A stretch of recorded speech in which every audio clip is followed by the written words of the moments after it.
ஒரு டிக்கெட்டின் விலையை 8:11 என்ற விகிதத்தில் அதிகரிக்கிறது. 8 ரூபா வித்தது 11 ரூபா ஆயிடுச்சு.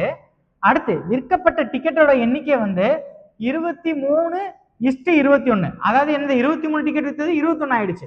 சரியா? ரேட்டு கூடன என்ற விகிதத்தில் குறைகிறது என்றால் டிக்கெட்டின் விலை அதிகரிப்பதற்கு முன்பான வருவாய் வந்து 36,800 ஆக இருந்தால் வருவாயின் அதிகரிப்பு எவ்வளவு? ஸோ எவ்வளவு வருவாய் இன்க்ரீஸ் ஆயிருக்குன்னு கேட்குறாங்க.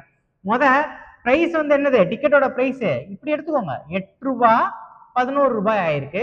டிக்கெட்டும் எவ்வளவு கூடியிருக்கு, நம்பர் ஆஃப் டிக்கெட்ஸ் 23 பேர்ல இருந்து 21 ரூபாயா 21 டிக்கெட்ஸ் வித்திருக்கு. அப்ப டோட்டல் ரெவன்யூஸ், அப்ப எவ்வளவு ரெவன்யூனா எப்படி கண்டுபிடிப்பீங்க? உங்ககிட்ட 5 டிக்கெட் இருக்கு, உங்களுக்கு எத்தனை டிக்கெட் வாங்கியிருக்கீங்க, டிக்கெட்டோட ஒரு விலை, அப்ப ரெண்டையும் மல்டிப்ளை பண்ணா உங்களுக்கு ரெவன்யூ ஆயிடுமா, உங்களோட டோட்டல் பிரைஸ் கிடைச்சிருமா? ஸோ அப்ப ரெண்டையும் மல்டிப்ளை பண்ணீங்கன்னா உங்களுக்கு என்ன கிடைக்கும்? 4 8 184. கரெக்டா? ஸோ 231. கரெக்டா? இதுதான் நமக்கு டோட்டல் ரெவன்யூ. கிளியர்?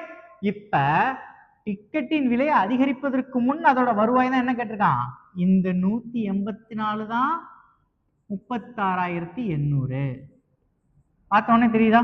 ஸோ 184 368 என்ன பண்ணா வரும், இன்ட்டு 200 போட்டா கிடைச்சிடும். கரெக்டா? இன்ட்டு 2னா 368. கரெக்டா? அப்ப நீங்க அவன் கடைசி அவன் என்ன கேட்டிருக்கான்னு பாருங்க. ஆக இருந்தால் வருவாயின் அதிகரிப்பு, அப்ப இந்த ரெண்டுக்குமான டிஃபரன்ஸ் கேட்டிருக்கான்.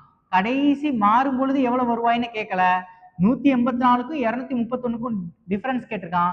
ரெண்டுக்குமான டிஃபரன்ஸ் எவ்வளவு, 47. அந்த 47 இன்ட்டு 200 9,400.